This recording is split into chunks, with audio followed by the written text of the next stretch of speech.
वो अंदर नहीं गया बल्कि लौटकर आराम करने चला गया। इस दौरान उसने जल्दी से ताले की कुंडी वापस ठोक दी। सब काम पूरा करने के बाद ही उसने राहत की सांस ली कि वो संकट से बच निकला। लेकिन जैसे ही दूसरा प्रहरी दरवाजा बंद करने आया तो पाया कि दरवाजा बंद ही नहीं हो रहा। साफ था कि किसी ने उसमें छेड़छाड़ की था। भागने की सफलता की संभावना बढ़ाने के लिए तीनों कैदी अक्सर दौड़ने का अभ्यास भी करते थे, लेकिन असली समस्या ये थी कि सेल के अंदर से दरवाजा आखिर कैसे खोला जाए। मार्क ने एक उपाय सुझाया, चाबी को रस्सी में बांधकर धीरे धीरे छेद से डालना और ताले में फिट करना, परंतु ये काम नहीं आया। बहुत चर्चा के बाद भी हल न ही निकला। तभी एक दिन कार्यशाला में उसने एक बूढ़े कैदी के हाथ में घूमता हुआ पहिया देखा और उसे तुरंत एक विचार आया। उसने लकड़ी से एक घूमने वाला पहिया बनाया, उसमें चाबी फिक्स की और फिर खिड़की से बाहर निकालकर ताले में डालने की कोशिश की, लेकिन चाबी फिट नहीं बैठी। वो उसे वापस लाया, छोटी ईरा काट छांट की। कई प्रयासों के बाद आखिरकार उसने तुरंत च्यूइंग गम का टुकड़ा मुंह में डालकर चबाया और डंडे से छोटी ई पकाकर चाबी उठाने की कोशिश की। कई बार असफल होने के बाद अंततः वो चाबी वापस पा गया और बिस्तर पर लेट गया। उसकी धड़कनें तेज थी और डर अब भी कम न हुआ था। अगले दिन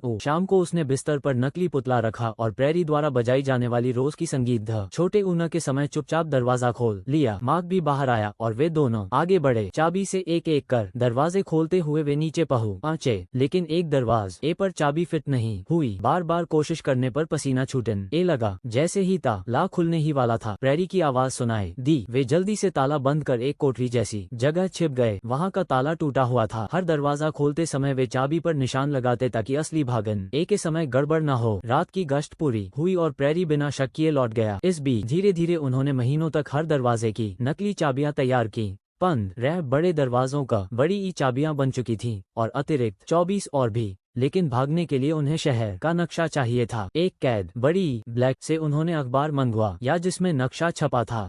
बदले में उसने सिगरेट। उसने कई कैदियों को साथ आने का प्रस्ताव दिया पर बूढ़े कैदी ने मना कर दिया। असफल होने पर मौत तय थी। आखिर तीनों ने अकेले ही निकलने का निश्चय की। अंतिम बड़े दरवाजे तक पहुंचकर वे चकित रह गए कि किसी भी चाबी से ताला नहीं खुला। असल में पर रहरी वो चाबी अब ने साथ लाया ही नहीं था। अब और टना असंभव था। तभी मार्क ने देखा कि दरवाजा लकड़ी का है और उसने चाकू से तोड़ना शुरू कर दिया। बाहर उन्होंने टैक्सी पकड़ी और दूसरे शहर निकल पड़े। सुबह जब प्रेरी ने देखा कि एक कैदी फिर से देर तक सो रहा है तो उसने उसे जगाने की कोशिश की, लेकिन वो वहाँ था। ये सच्ची घटना है। वे तीनों नस्लीय भेदभाव के विरोध के कारण जेल में डाले गए थे। 22 साल तक फरार रहने के बाद उन्हें माफी मिली। 1994 में जब नेल्सन मंडेला दक्षिण अफ्रीका